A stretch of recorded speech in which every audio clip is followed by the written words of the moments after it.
Olá, bem-vindos à terceira unidade do nosso curso de Literatura Hispano-Americana 2.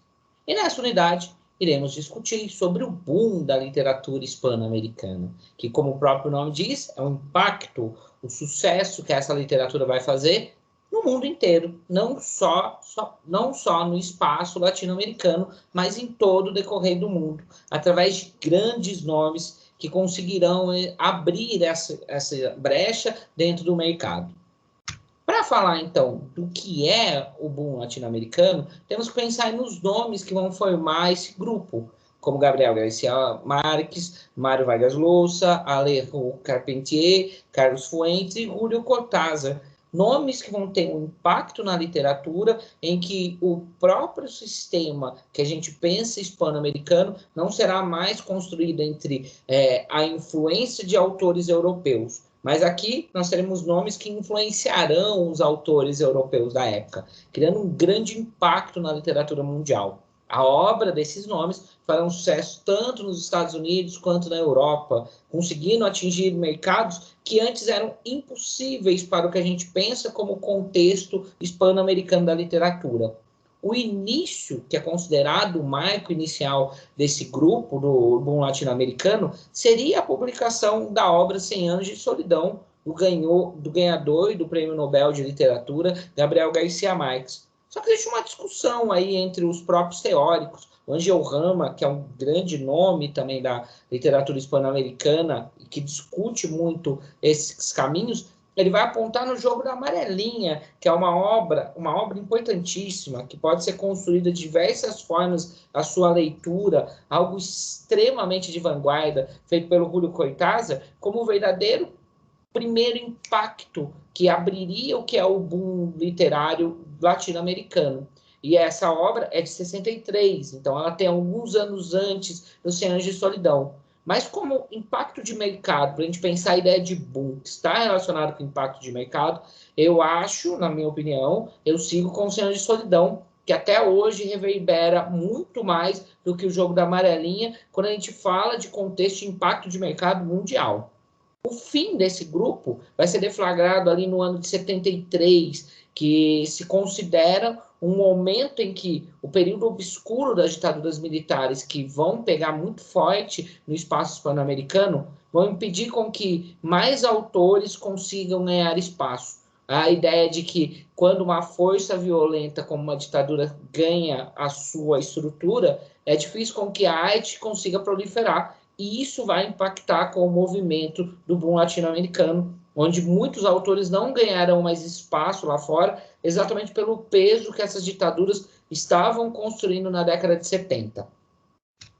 Para pensar sobre esse grupo, eu trago a fala do professor Cláudio Celso Alano da Cruz, da Universidade Federal de Santa Catarina, que vai falar o seguinte sobre eles.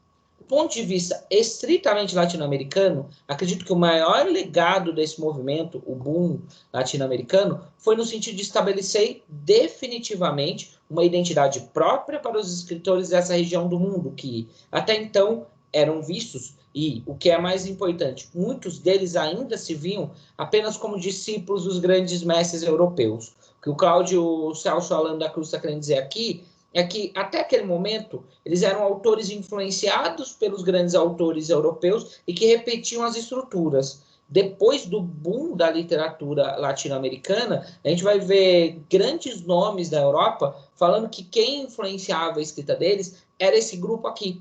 Então, a gente tem uma mudança do mapa de quem é o influenciador, quem tem um texto com tanto valor que o outro lado vai querer explorar, vai querer trazer como linguagem o que está ali. Como ocorreu, então, esse movimento? O que a gente pode falar como base para que ele possa ter sido construído?